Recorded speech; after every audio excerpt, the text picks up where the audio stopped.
you can see that I brought out all these colors here. Now, this is a lot more than what you need, but I just wanted to go through the kind of colors that we have and we can work with. So, one of the first things you will notice that there are loads of different blues, loads of different reds, loads of different yellows, and I brought out some of these greens as well. When you pick colors, there are a few things to pay attention to. You know, we are going to pick one type of a blue, one type of a red, and one type of a yellow to start with. But which type will depend on what kind of effect you're after. A few things. So these two yellows, they look the same, but if you go to the store, the only difference is that this is a shiny sticker and this is a white sticker. That means that this is a high gloss finish once it dries, and this is a matte finish once it dries. So it can look a bit funny if you have a range of finishes on your paintings. If you varnish them afterwards, then that will even out. But just be aware of it because they behave slightly differently. It's the exact same pigment, but the finish will be different. So I typically work with this. I have no idea how this ended up in my bag. So I will just put it back into my box, paint box. So when it comes to colors, this is a primary yellow. This is a cadmium yellow, the lemon hue. You can see that it's slightly light, like a bit cooler. Lighter, but also cooler. Then you have a darker, this is also cadmium yellow. This would be a warmer sunset yellow. So if I paint a sunset scene, which is what we are going to do, I would much rather pick this color to work with. This is a very warm, almost close to the ochre yellow, okay? So it's a darker and warmer yellow. If I put them in an order, then you can see that they are, this is a darker, warmer, then you have the primary, and then you have the lemon yellow. Then you have other stuff that, you know, depending on the make, it will have a slightly different color. And also there's a difference in the amount of pigments you have. So if you have, if you want to stay within budget and you are ready to splash around a lot of color, a lot of paint, you probably are happy to work with either these colors, the Sennelier Abstract, or Daler-Rowney Graduate, which is one of the brands that are made for students, for art students who are just splashing around loads of stuff, and it's not intended for any exhibitions, but you are learning how to mix the colors, how to use them, how to build them up into layers, and so on. Typically, you recognize a student quality paint by the pricing, that there is an even pricing for all the tubes. So every single tube will have the same price. These are like, you know, sometimes £3, sometimes £4, but every single one of them, regardless of the pigment. When it comes to professional color, they are different because they, depending on the pigment that is in them, it will have various price ranges. So Series A is the cheapest, but then Series B, C, D, they can go up, the prices can go up significantly. The cobalt colors, you see Series D, that is something that you want to use sparingly. Those are more expensive. Also, it tells you, like the proper colors will tell you how permanent they are. That means whether or not the color will stay the same over a long period of time. So these should be 3 and 4 stars, all of them. The more stars, the better the color, so the more permanent it is. Light fastness is, you know, another word for that. And then there's another quality of the colors. Here it gives you a scale. Let me see, I'm going to show it here. It tells you how opaque the paint is. You can see that this Indian yellow hue has a different opacity from the phthalo blue next to it.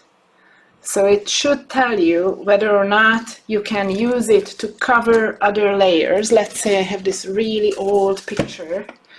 I'm going to paint over it anyways. So if I'm using a phthalo blue, and I will just, you know, do something like this. If it's opaque enough, it's gonna cover everything. And I will do a little bit of fluffing around with my brush. So you can see that it actually covers almost everything. It's still, you can see through some, but it covers.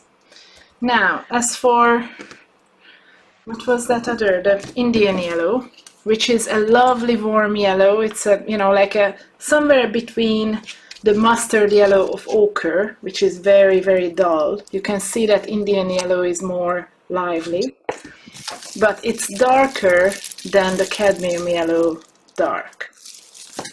Now, if I pour, you know, pour a line with this, and it says that it's a very transparent, the opacity is only 4 on this scale of, let me see, 2, 4. On the scale of 12, it's only a 4. So it's a very transparent color, and already just by pushing it through, you can see that you can basically see through everything that's underneath. Unless it's sitting on a 2 millimeter, you know, unless it's a 2 millimeter thick layer of the paint. So if I pick up my color here, pick up my brush, and I pull it across, you can see that it basically turns into a thin, thin glaze, where every previous color breaks through. So that's when you know that this color, the transparent color, can be used to modify all the previous layers. Like here, it is turning this deep dark blue cloud into a green. Or it is just warming up all this peachy orange sky. Or you can just soften up and add some. Basically, you are adding a thin layer, as if you were looking at the picture through a veil. These transparent colors are excellent for glazes, when you want to pull the whole picture together. And anything that's opaque, let's say, I'm going to show you another one that's a similar color. So let's say ochre typically is a very, very opaque color. If I add a, you know, a stripe of ochre next to it, you see that it's yellow, just like the Indian yellow, but it's so, so thick that even though I pushed it against, I pushed the mouth of the tube against the canvas the same way as I did before, it doesn't show any of the previous colors underneath are not showing. You see, if I start the pinch of water, I start diluting it and washing it off, you can see that it's actually covering everything. It covers completely. You see, I was doing the same thing here with a transparent yellow. This is the transparent yellow, the Indian yellow, which is a very transparent color. It shows through instantly. As soon as I diluted it and started washing it off with a wet brush, it was showing everything. And with the ochre, it's basically, you can cover anything underneath. So it's a very opaque color. Yeah, so that's one of the properties of color, how opaque or how transparent something is. Then you have cooler, warmer colors, as we talked about, you know, especially visible on the yellows, I would say, where you can go all the way to this golden yellow, Indian yellow. You can see it goes towards the oranges, goes more and closer towards the reds, basically. And in the other direction, it goes towards lemon, and then it goes almost towards like this, this color that is somewhere almost in between yellow and green. So on the other side of that, I can put a green like that, and you can see that it's basically taking the colors toward that. How cool or warm you want to have it, it will be your choice. You have to pay attention to when you are picking the actual colors you want to work with. So I thought for my sunset scene, I'm gonna pick one of these because those are all warm colors. But when you pick a color, you have to be aware that it will clash with whatever you have on the other side of the palette. So if I'm working with a palette here and adding, let's say, would I pick a standard color like a cadmium yellow dark? Is that helpful? That should be useful. Okay, if you don't have that, you might even start with an ochre because it's a very muddy scene. You can use ochre for that, and then you can add some shiny color later. And then when it comes to the blues and the reds, you want to pick the blue and the red that is the most helpful for the scene. Now I'm just going to use a primary magenta, which is a pinky red. I could be using things like a cadmium red. I could be using some warmer reds, but as you well know from this little handout I gave you, it's if I just fold these up, there is a warmer red and a cooler red, one that is pinker. If you have anything that's closer to this magenta color, that can be very useful because you can still mix a nice range of, let me see if I just stick my finger in water. So if I want to try out the color range that I can get out of these, you can see that I can actually mix a red, a fairly nice warm red if I want to, out of the magenta and a cadmium yellow, basically a medium or a dark cadmium yellow. You can mix that type of a red, but you still have that lovely pink cool color that you can use in a wide range. And then for this red here, I just pull it down here because I want to use a cobalt blue. So you can see there are two different cobalt blues. This one, even though it is smaller, this is a professional cobalt blue, and this is the graduate, the student cobalt blue. If I were using this, I would probably have to use a lot more because it doesn't have as much pigment in it as this.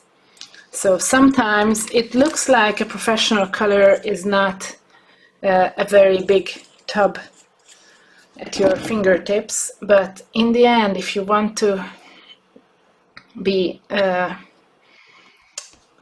economical, it can be a good investment. Yeah, well, if you're not splashing around and throwing out a lot of your works, then it's a good investment to have professional colors. Also because they behave the way you expect them to. Now, with the cobalt blue, you have to know that cobalt blue is slightly towards, it has a bit of a purpley tone in it. So when you mix it with a warm yellow, it creates these lovely sap green type of tones. You see that? If I were, here's a sap green that actually comes out of the tube. I can show you what it does. You see that?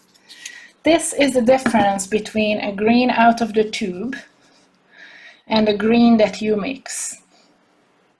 There is so much more variety in the green that you mix. You can turn it a bit cooler, you can add more blue to it, and there is already a range of them.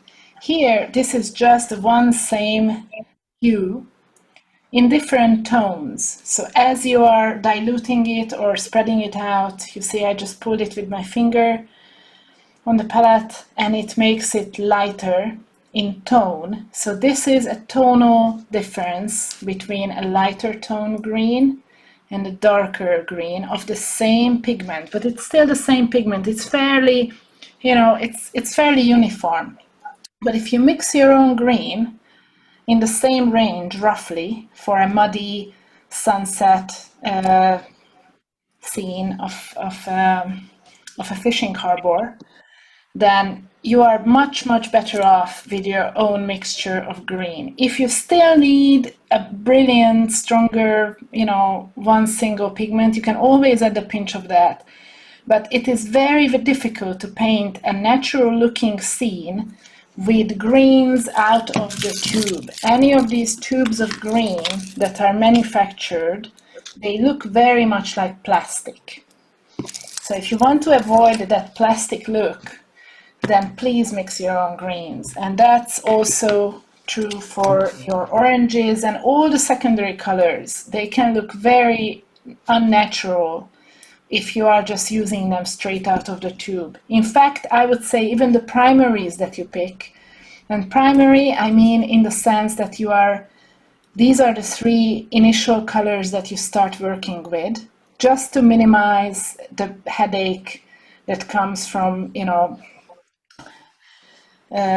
making sure all these colors are in balance on your artwork. This is headache enough. One yellow, one red, one blue, plus the white to lighten it up. So in fact, it is a lot better to mix all of these. So mix them with something slightly. Either adjust the tone with a bit of white, or dilute it, or adjust it by painting it over on something else. But just the sheer color out of the tube looks very, very unnatural. Okay, so I think I'm gonna be happy with these colors if I look at any of those photographs that I took last weekend at Folkestone Harbour, sunset. The canvas I'm working on has been painted over, as you can see. So one thing you might want to do is just pick up a bit of water, and if you do, especially this is useful. Oh, oops, pink, fantastic. Yeah, I really didn't want to have anything, you know, swinging around close to the camera. This is a really useful stuff. And there's one more thing you will note. If you are working on a kind of a wet surface, because your previous layers have not dried yet. I know sometimes you keep sitting there doing nothing in class. I know, yeah. You don't have to wait for those previous layers to dry. They will dry. You know, whether you sit around them watching or not. Watching paint dry is not a very fun activity. So you can just simply start working on it. So as you see, I have this light pink background over. I'm doing what I told you, that even that pink, that which is my primary magenta, even that would be too plastic if I were using it without mixing it with anything. And you want to mix it with something, if nothing else, at least a pinch of white. So there's a range of colors there, and it's not just one type. I'm also having fun with a very textured surface. So this is something I have been painting on with the palette knife. So I have this super textured surface here that you can see. So some of what you see happening on my canvas will be due to this texture that I'm starting with. Now another thing, I'm already picking up a little bit of that orange that I mixed here, and I'm adding that to the bottom of my picture. Let me see, I just want the camera to see what I'm doing, because that's where you have a little bit of that sunny effect. Oh, now look at that. Just as we were talking about, sometimes some colors are a bit more thick than others. Now, in these cases, you might want to just soften them a little bit. You can soften them a little bit by just using the palette knife and working it around with a little bit of either water or any of these. Yeah, just work it around and then it softens.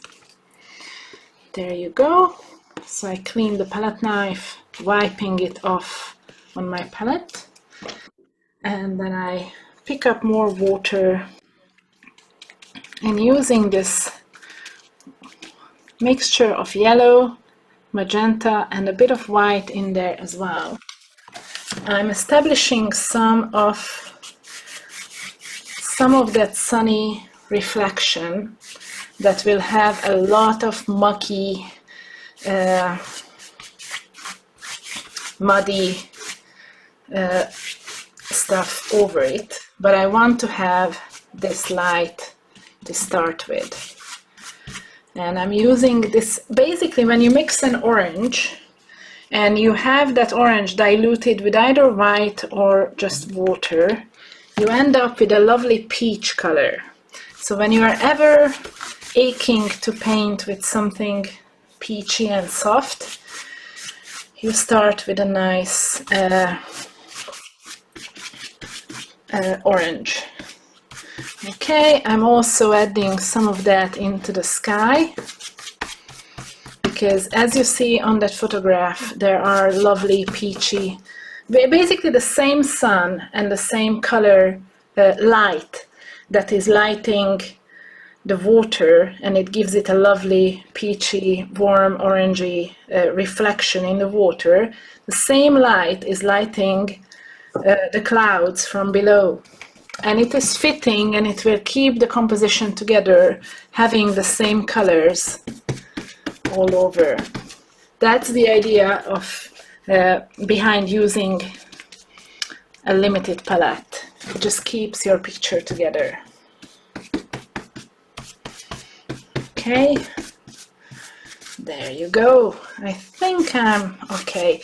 Meanwhile, I'm also deciding how much where I'm going to place my horizon. Just because the photograph tells you that that's where the horizon is, or that's where there's a strong line, you see? That there's a strong line of where the harbor itself, the harbor floor, or the sea floor stops, and that's where the boats are sitting. There's a strong line. It's not really a horizon line, but almost. It is certainly a linear element that will have to be placed well. Be sure you don't place it dead center across your canvas. It's not nice to have that dead center view. So make sure it's not here.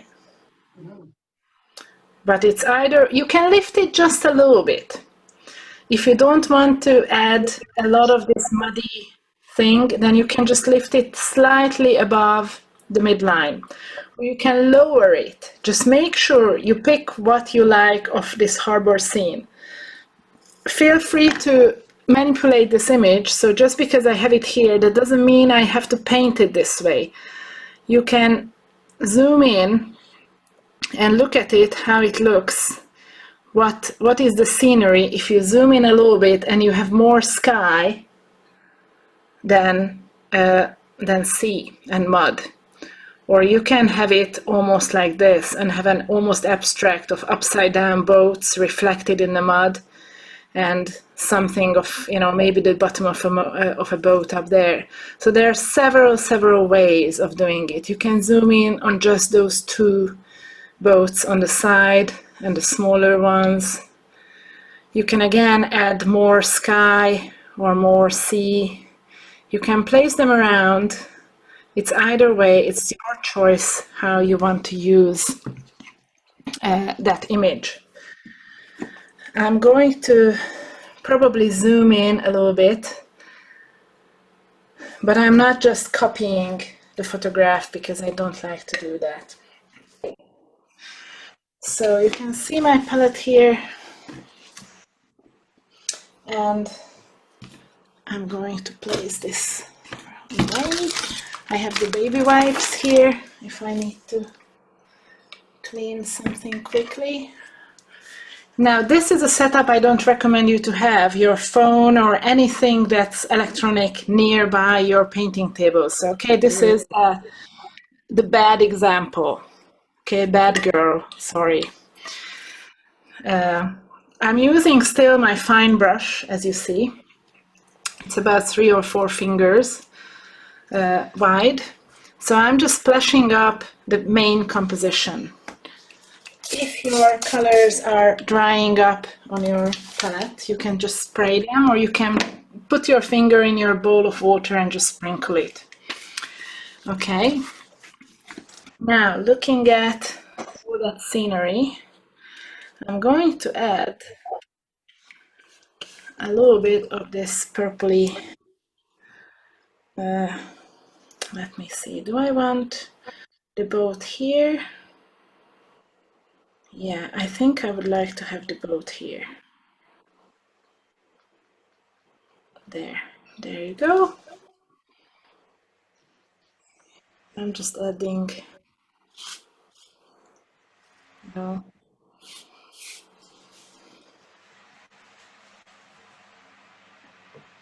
trying to place it well.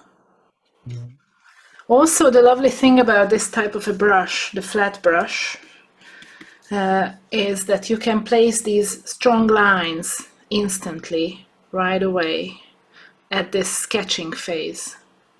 So I'm just trying to place whether or not it's actually in the good right place for all of it to. There you go. Yeah. All right. I know, I'm aware that the boat is not red, but I'm doing my best to keep to this color scheme that I have. I have painted that light pink background with the same magenta, and now just in a slightly more purpley version, I'm establishing some of the main elements of the seashore. So there is that very blue row of houses that I don't know how much I'm going to detail. I might just add a few strokes there about chimneys. Hopefully you can understand that those are either chimneys or don't even know. Anyways, they are not the main attraction on this picture, so I don't want to add too much of a background noise behind my image. So again, I'm just adding something of almost like a ghost or a little bit of a shadowy version, and almost just an illusion of something being there. Oh, there you go. So something being there on the seashore, something that you can actually, in your mind, and the viewer in their mind, they can complete and make up and somehow find a way to make sense of it. Now there will be more fishing boats here. I know that there are 2 more fishing boats, so I will have to add some of those here. And the reason why I picked this photo, and whenever you are out in the wild and taking photographs to paint from, if you don't want to end up with a wallpaper or a design that fits to be printed on a cloth, then you want to have a variety, a range of sizes. So if I'm to paint a fishing boat this size and having 2 smaller fishing boats there, then that gives me a sense of space. It will help me and the viewer see what, you know, what is the range of, what is the distance here in this harbor, how vast the whole thing is. And so it helps. Now I'm picking up now a bit of this yellow, and because my brush is still dirty with the previous colors, it is turning into a truly muddy green, which is just perfect. And some of this muddy green will be part of the scenery. And then I have the pink here. I can just recycle that into the image, and you see what is happening on a textured canvas, that it's giving you a range of these textures just because you are pulling the brush down crosswise like this, and it's catching on those previous textured marks. Now let me see, I think I might do something with it. I'm going to mute you all, and if you have some questions, just unmute yourself, okay? All right. Now, so right now I have something going on the top part of the image. I already have a bit of a ghost or a shadow of a ship here that I know where it's gonna go, and I know where the other boats are going to be. I know that there is a bit of a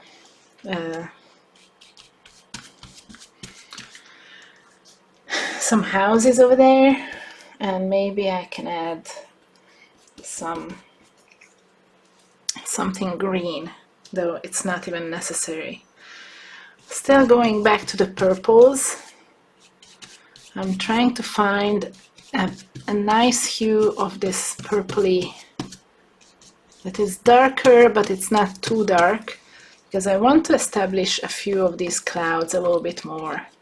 After all, there were some darker purpley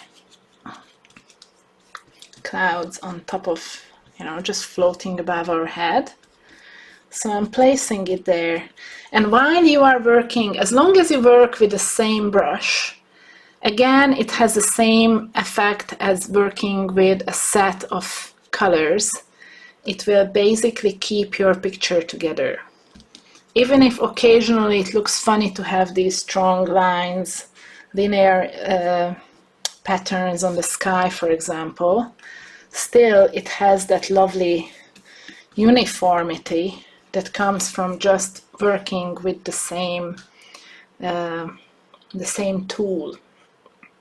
Okay, so now I think I'm gonna use a bit more of my cobalt blue, because I ran out of colors here, especially the blue is gone. And I would like to, the other thing I'm going to use is a piece of cloth, if I find one. Where is it? Oh, come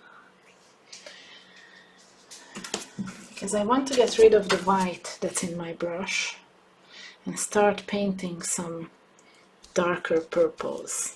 There, something like that. especially the... Oh, come on.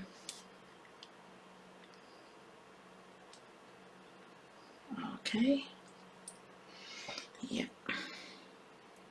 Oh, please, please. There you go. So basically I'm adding a bit of that into the image here. There you go. You don't have to cram everything into your picture. Just because it's on the photograph, it's not mandatory to place it in. If it does not add, if it's disturbing, if it upsets the balances of your picture, then just leave it out. That's the lovely freedom that you have. That's the artistic freedom, much talked about and not much used, I have to say. A lot of people are not making the most of the freedom coming from you actually painting the picture.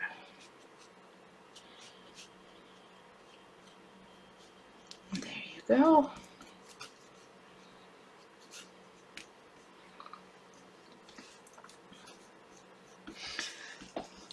You can turn this into a total abstract still. This is about the point where you can decide if you want to paint a very, very abstract picture, or you want to stick with something that's literal and people can recognize and happily sit back, sip their tea and see and find every single detail on it. So it is up to you if you want to turn it into an abstract or an actual figurative piece. So I would like to add this darker stripe across the canvas here. I really like it, which is part of the photograph. So I'm being inspired by what's on the photograph, but I'm not copying it.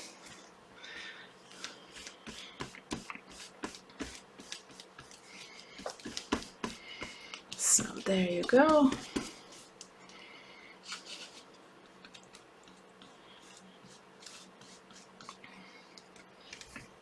Okay. There you go. And there are things in the background. Don't be afraid of painting over this shadowy boat, because that boat is just a placeholder. It's not gonna stay that way. I just painted it there because I wanted to see where I'm going to place my boat, where it will just go on the image, what will be the, various parts of it. And I know there is some sort of a, there is a line going from it, wherever that thread goes. So, yeah. And I know that the seashore is behind the boat, so it's perfectly fine for this boat to be slightly painted over now. There you go. Yeah. Okay. Yeah.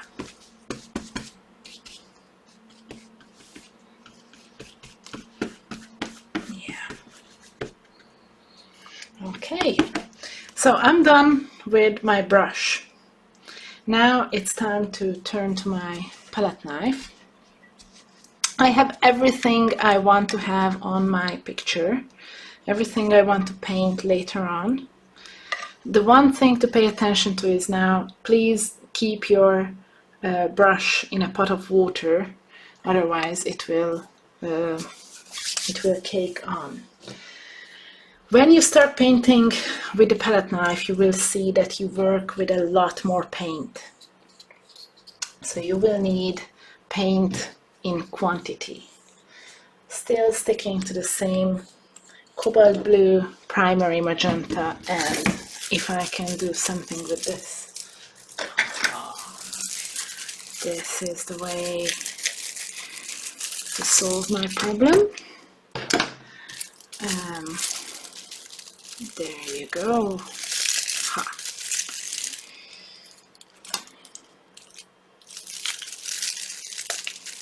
Now that's different.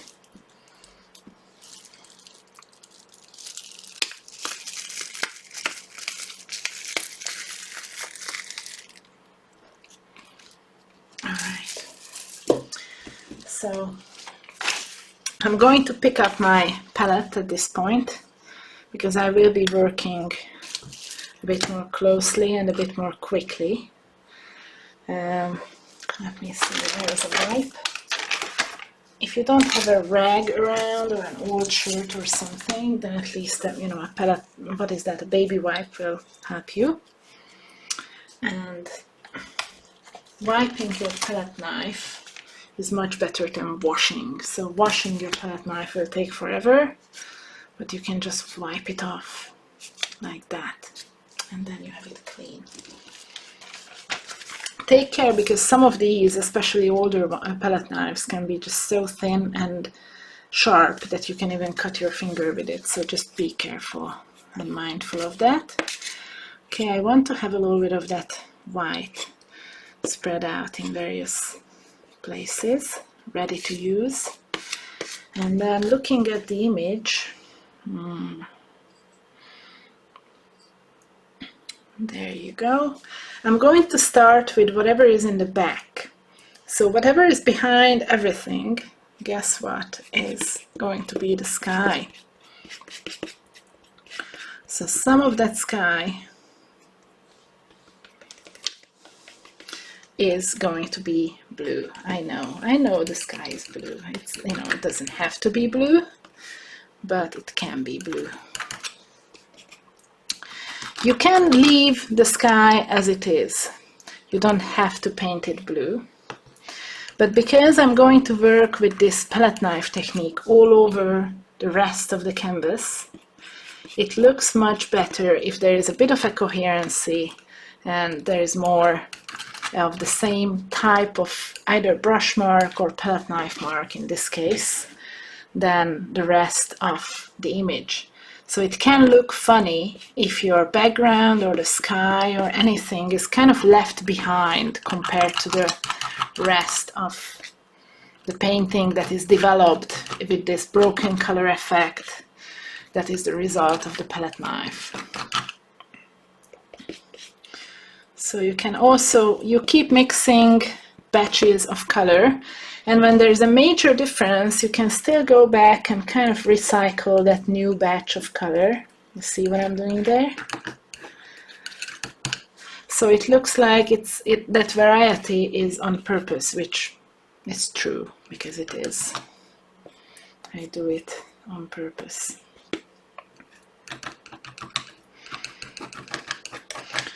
Also, you try to keep the sky a little bit, unless the sky is the protagonist of your image, of your picture, try to keep the sky and especially the light and dark contrasts to a minimum, because you don't want to overwhelm, you don't want it to jump forward and overwhelm the whole picture. I want these parts, wherever you have the strongest dark and light contrast, it will draw the viewer's eye, and that will be the focal point of your image. So now I'm working a bit of that yellow with, which is the sunset yellow. You see, I'm mixing it with a pinch of white. I'm not just splashing it on pure. I'm mixing it with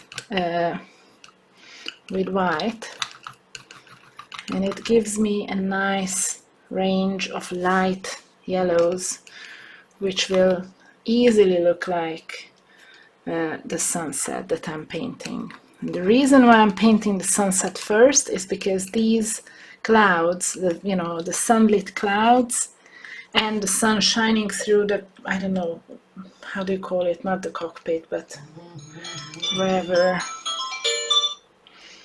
Sorry. So it is going to come through. I might just add it there. And the closer it is to the sun, the whiter it is. you must have noticed that the sun is not really yellow. It's little kids paint it yellow, but truly the sun itself is, well, it always looks white if you ever looked into it. Okay, so I keep adding a few more strokes, and at this point you might want to add a bit more of this orangey color. Go ahead, you can warm it up. Just don't overwhelm the whole sky with it. You want to keep it a bit more muted. There you go. I can get back to it maybe with a pinch more of the white.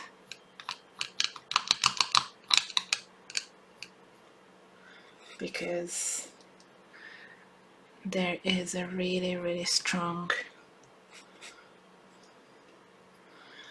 effect for the sun there. Okay, now some of the same I'm going to add as a reflection underneath. So the boat comes down to here, and then there's a reflection of the boat, so it will be starting somewhere here.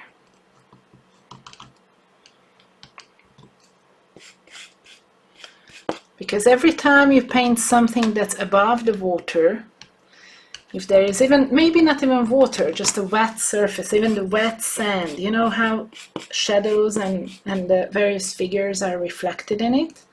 So make sure you don't just paint what's above the water, but while you are at it and you have the right mixture on your palette, you pick that up and you start placing it where it belongs on the reflection. Now I ran out of white, so I need to replace it. You see, I keep running out of colors because when you work with palette knife, and especially on a textured surface like I am working on right now, it is. Now I'm going back with that pure white. Finally, I have enough of that.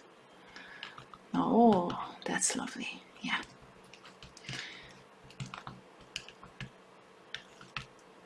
Okay. There you go.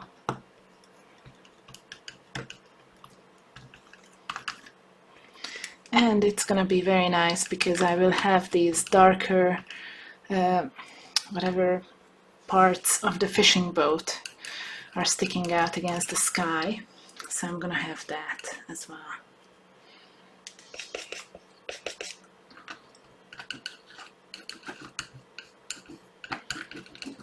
Alright, I keep cleaning the palette knife when I move from blue to yellow, because if you use a dirty palette knife it will turn into green.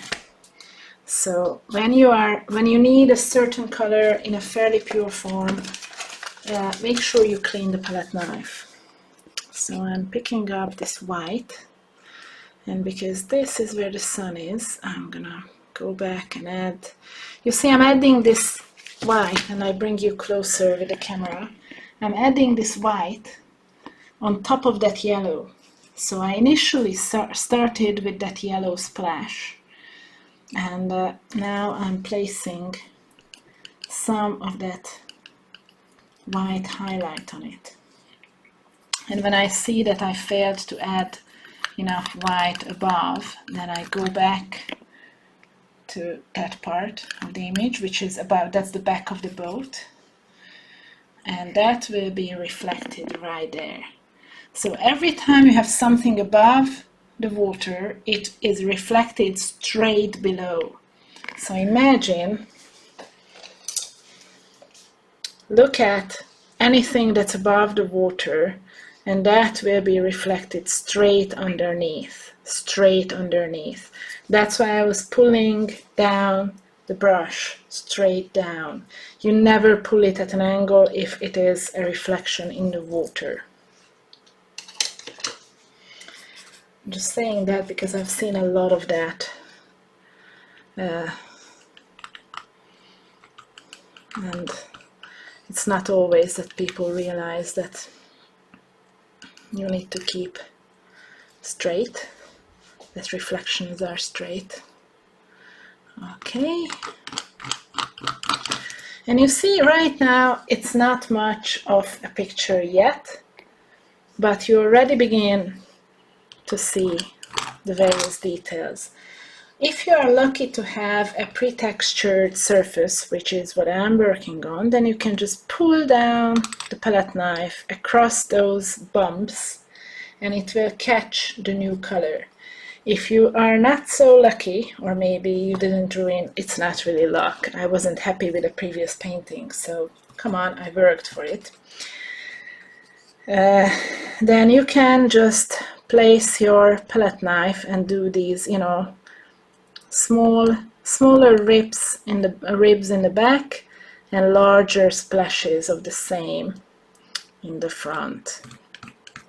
Because every time you try to place, you try to give a sense of space somewhere, things closer to you are larger. So you want to have larger waves, you know, larger splashes of, you know, whether it's sand or water, ripples in the water, or sea or trees or boats. Whatever is closer to you is bigger.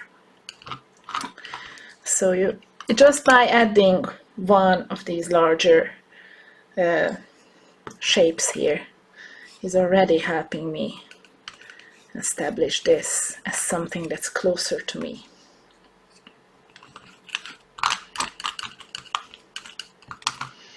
So you can hear my palette knife scratching, and then I think I'm gonna go back a little bit there. Yeah.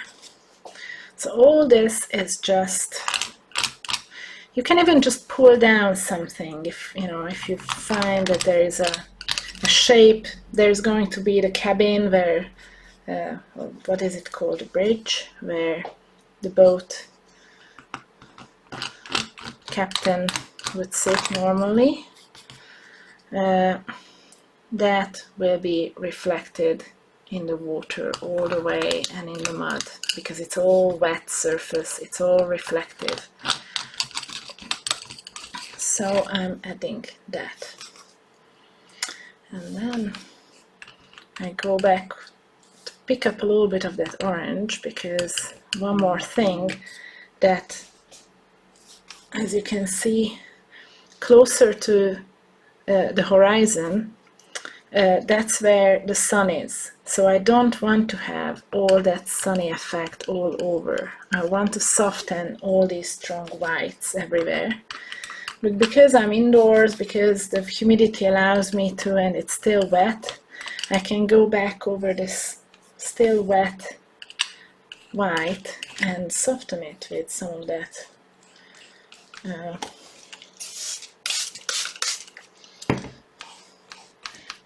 that orange. So I can, you know, add that. And if you love colors, go ahead and use stronger oranges. You don't have to stick to lame, realistic, muddy colors. You see, I decided to just add a bit of oomph to it, a bit of that warmer colors, more, you know, a bit of a more shiny, strong, saturated colors. Number one, because I love them. So if you love them, if you feel like your picture can take it, follow your guts and add it. Another thing is, you keep in mind that strong colors, especially warm colors, are coming towards you. So you want to have more yellows and oranges and generally warm colors close by your feet. And things in the background are receding better if you give them a cooler bluey purpley tone, which is what I'm doing with those with that row of houses. So I'm not sure you can see the row of houses actually, but I will add a new layer of purple there. Oh, come on, there.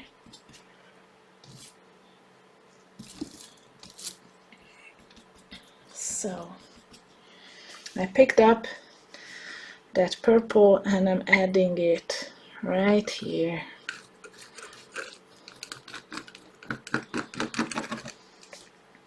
Now, if something like that happens, and it should be a bit more, like it should be mixing in, you can go back and pick up a brush and add that darker layer if it's too choppy. The one thing about palette knife marks is that because they are so sharp, there are these sharp edges all around them, they easily come forward and look like something in,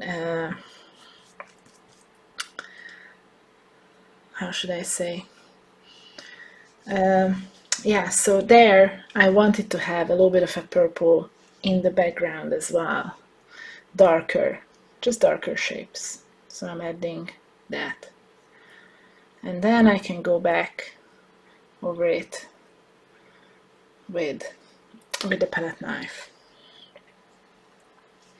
Okay, I nearly put my brush into my coffee. Health and safety, don't drink and drive, or don't drink and paint at the same time. Okay, so now I'm adding, now this is better, yeah. And I can, if I wanted to, I could be adding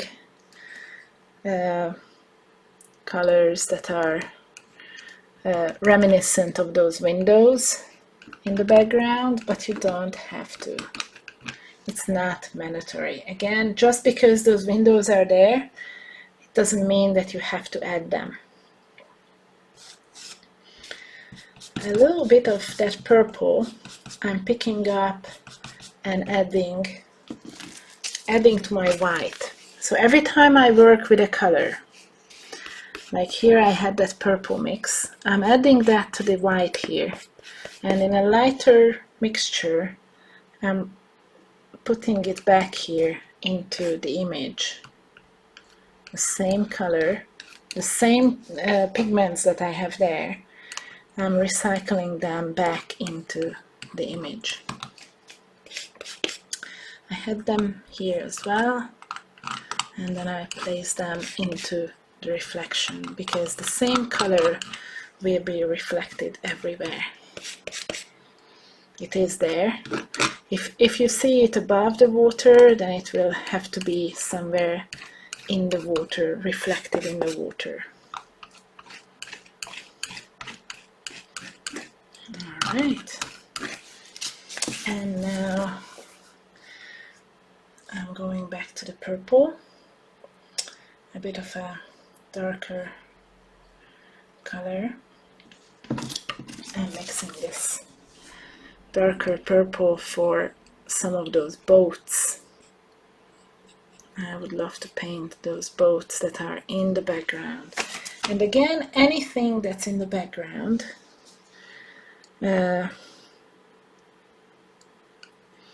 you can just place them there as a hint. You don't have to spoon feed the details. If you add the details of this one boat later on, you don't have to add the details to every single boat that's sitting around it. Okay? And one more thing, you might want to add a pinch of that boat just being reflected. And if it doesn't look like a boat yet, I'm going to add some of the white top, which is not really white, it's almost like a light blue on my picture. Against the light, it's backlit. So all these details are going to help you place your elements on. All right. Yeah. Okay, and as for this boat, it's, there you go.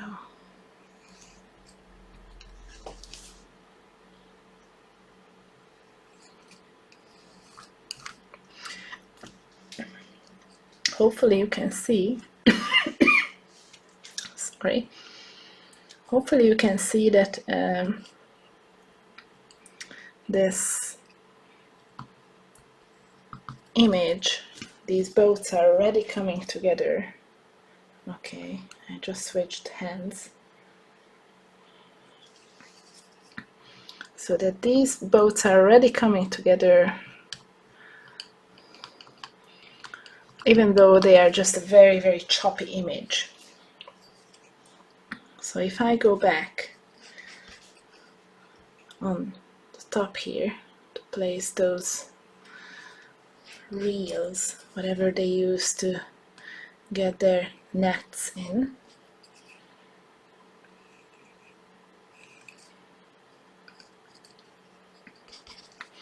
or you can go back and repaint these parts with that same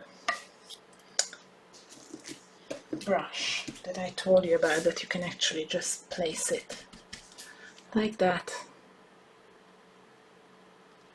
and it's there.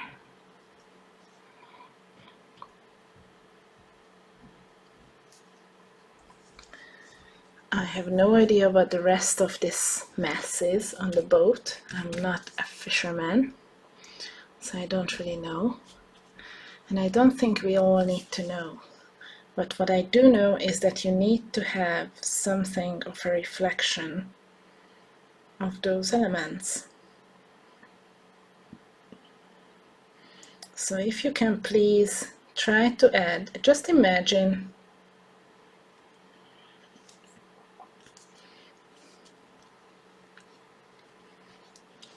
try to add some of those colors and some of those patterns behind your boat, in the back of the boat. Just try to add them and make sure that it's there.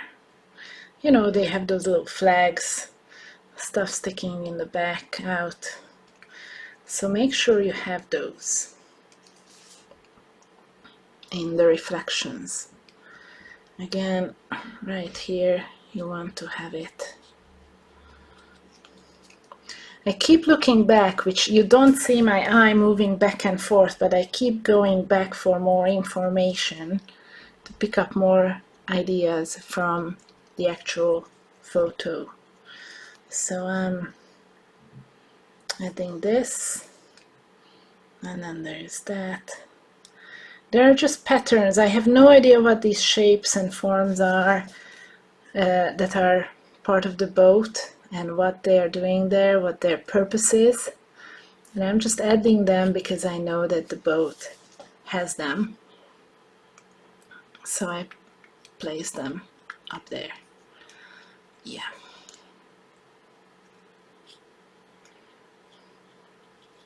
So you can go back with the brush, with a wider brush, or even using a sponge. You know, just one side of a sponge that is fairly, it has to be sharp. The idea is, sometimes they have those kitchen sponges that are rounded off. They are not the best ones to use. But if you have a sponge that has a sharp edge, you can use that with the same, to place the same patterns. Okay. So I think it is slowly coming together.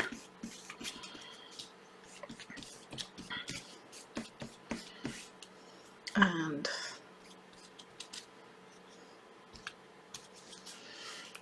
there I should have 1, 2, 3 different.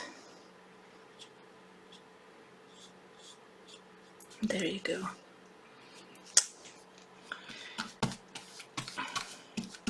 One more thing I do is pick up my white and start placing some of the white elements onto the boat. So there are some, there you go, that's white. I can also go back, again, wipe my palette knife and use, I don't want to keep going back too much back and forth between palette knife and brush, but occasionally you need to adjust something and keep it choppy or keep it consistent in the background before you start placing that same element or repainting it with the palette knife in a choppy style. Now, one thing I haven't done is this boat is actually red. Silly me, I just noticed. Now here, let me see, one boat in the back. And I'm just adding a few of those details. I'm not sure you can actually see that. Let me see. So there you go. I'm placing the boat here with just capturing some of those very typical elements of the boat. And there you go.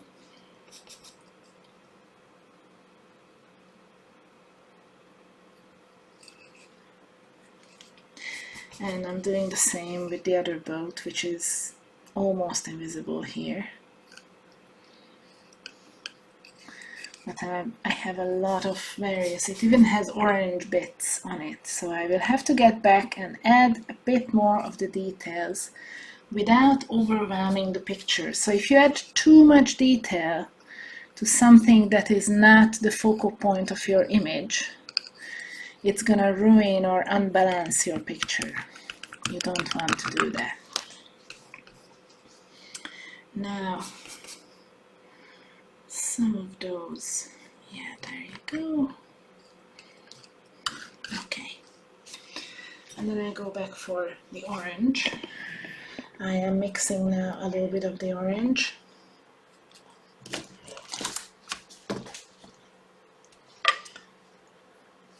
Because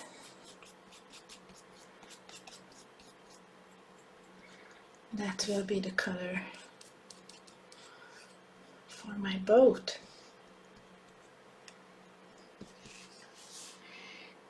Okay, there is one bit, and then another.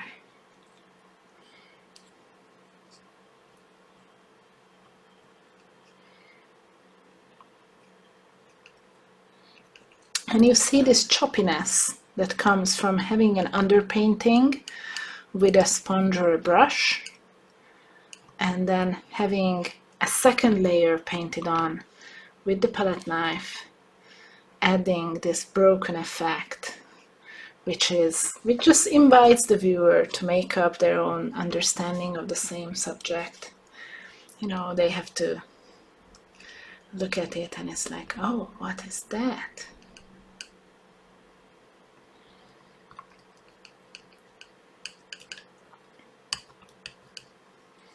Yeah. So you can go back and break up the mud with a bit of that reflection. There you go. I think I'm gonna go back over some of those elements as well.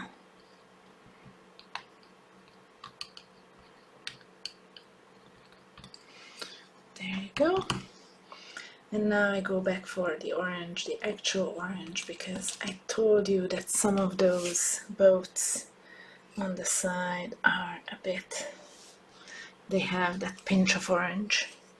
Various things on it are painted with orange.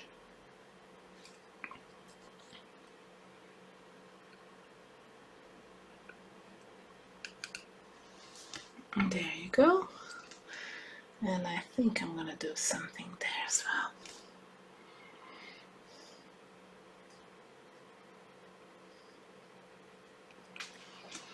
Okay, now one thing that bothers me, that you know, the darker part of the boat is not dark enough for me. So this would be the time when I go back over the same image with a new color. If you couldn't do everything with your existing mixture of colors, then you can go back and fix the issue with a new set of colors. Now, one thing I would like to do is add a darker, like a darker line, and some of these, because this is a sunset and everything is fairly sharply backlit and contrasted, you can see that my cobalt blue is just not dark enough. Even when I mix it with my magenta, the dark purple was not dark enough and it was way too purple. And I cannot, once you have a certain type of blue coming out of the tube, you cannot really turn it any darker. You can always lighten your colors with white. You can always make a tint, but whatever is the darkest version of that color, you cannot really make it darker.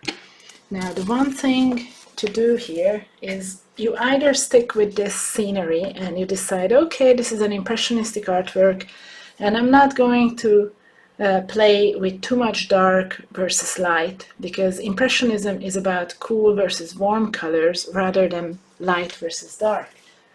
The other thing you can do is pick up a dark color that will be in harmony with your existing set. Now, in my case, that would be something like a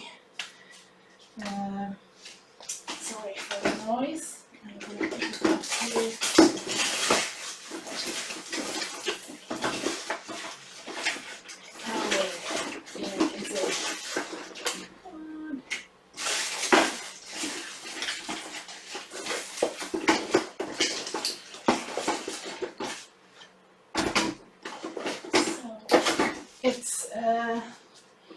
It's either some sort of a dark blue that I'm after, and I can't find it. It was here. Okay, yeah, so you can use an indigo if you wish. Indigo is a lovely, almost black. It's actually a mixture of pigments. It's a mixed color. But because it is not necessarily purple, like all the rest of my darkest color here was purple, and I would like to change that. I think I've done all I can with my existing colors. Now I'm picking up a darker blue, just to add a bit of that contrast. Right here, I want this particular boat to really, really stand out. So I'm adding the indigo. You might use Prussian blue. I'm not using any of the blacks because they are very flat. They make an image very, very flat. You don't need black to make something look like it's dark. In fact, it's much more interesting when it's not black, but some sort of a color there. Okay, and I'm painting some of this mess in the back of the boat. I'm sorry if there are any fishermen amongst you here. I have no idea what these things are, but I would like to place them a bit more in a sharp contrast onto, you know, against the sky. I know that there are these flags up there. I can also do the same thing with the top of the boat here. So it will stand out and it will make the sunset behind lighter and brighter. So if any place feels like it's not light enough, there are two ways to go about it. You can add more white, you can add the lighter color to it, but sometimes there is just nothing lighter than white that is already there. In that case, you add a darker color underneath, or behind, or around it, next to it, and that instantly adds light. Oh, come on, don't go to sleep on me. My phone, which I'm working from. Okay. There you go. So as I'm adding this dark blue in an interesting way, because I'm not adding all the details here. There are some things here that I have no idea what they are, and I'm not sure that I'm going the right way about depicting them, so I want to be careful not to be completely out of whack with reality. But there are things here that are interesting in the back of the fishing boat that, you know, everybody recognizes as the back of the fishing boat. So, and then you can place some of those things in the reflection as well. Don't forget the reflection. It's there, and the reflection can be a bit broken. It's always broken, not just because the mud is all broken up in various funny shapes here, but because you want to incorporate whatever shapes you are adding to the boat itself. You don't want this boat to look like it's been cut and pasted into the picture.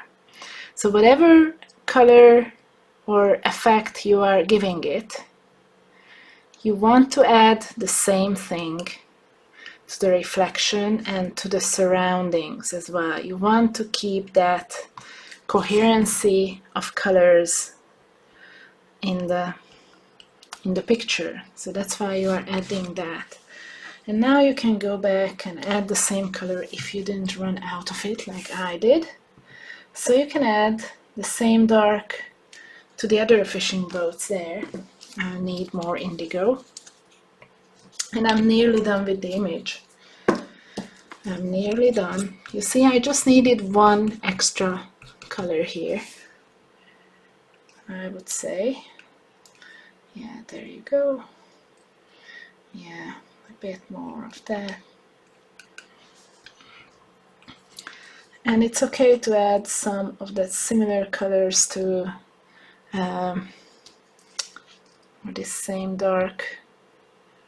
It's okay to add it to some other parts of the image. So like if you have a dark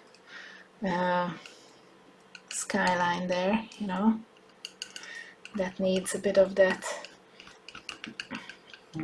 darkening, then you can add it. And then I'm picking up a bit more loosely my dark, and I'm adding it right here. Where is that? Yeah, there you go. There. So I'm gonna add it right here. And then there you go. So as you see, those two other fishing boats, they would have been cluttering the background, and I didn't want that to mess with my main image.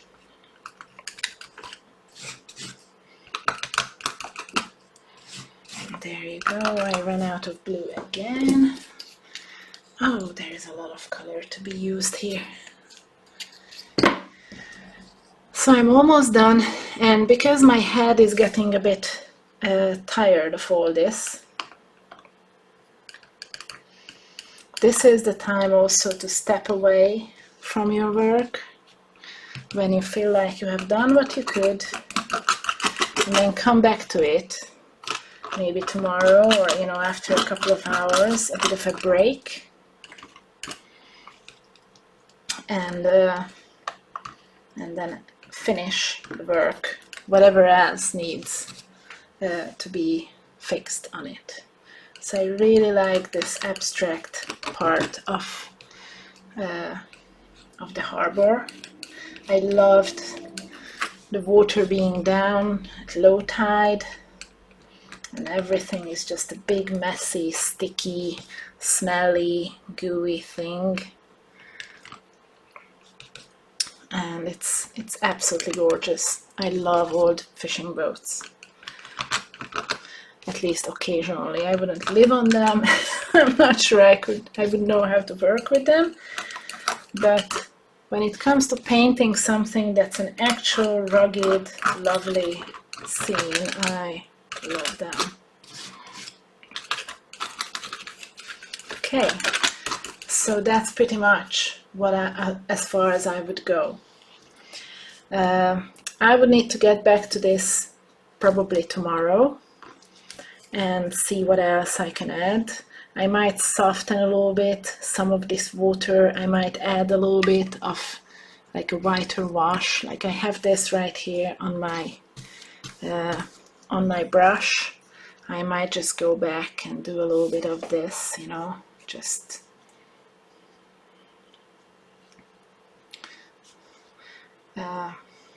something of a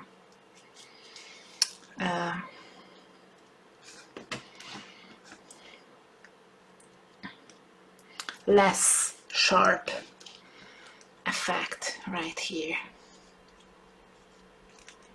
And I also need to bring back a bit of that blue that I have in the sky. So you can add that. You can go back over it. Just make sure you don't overwhelm the whole picture with anything you do. Whatever you do, if it looks good with 2-3 strokes, that doesn't mean that you have to go all over the whole image with it, okay?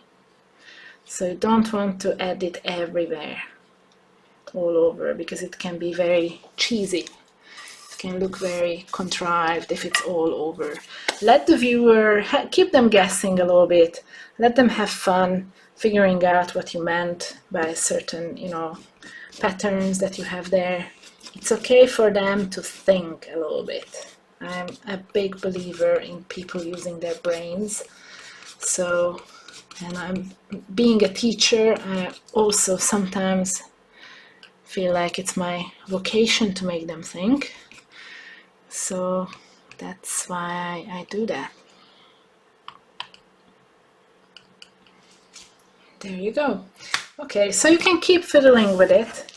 You can keep adding more, but basically whatever you do, what I would really recommend you to do, make sure that if this fishing boat is your focal point, then you never have anything else. The other boats, the background houses, the clouds, the foreground, you never let anything else have more specific details than your focal point. So keep your specific details to your focal point. If you add too many details to everything else, you have two ways to fix it. One is pick up a sponge or pick up this wide brush and just knock it back with a layer and start over. Or add even more detail to your focal point. Typically, that's how people solve this problem, but just make sure you don't have the same amount of detail from the top left to the bottom right corner, as I see that done so often, and it makes typically a very boring picture. So don't do that. Pick something that you love, that you fell in love with, that is the reason why you are painting this picture, and make sure everything goes back there. And the reason why I placed it here also, you know that I was trying to work with, in this case, because the ratio of the canvas is not the best for the golden ratio, I can still use the rule of thirds, which is, imagine cutting your canvas in 3, vertically and horizontally, and place whatever is your focal point, place it on one of those intersections. Okay, you can have a secondary focal point, or secondary point of interest somewhere else. So ideally you have more than one, just like more than one players in a novel, for example, but there is always one protagonist. Okay, so here it's the boat against the sunset.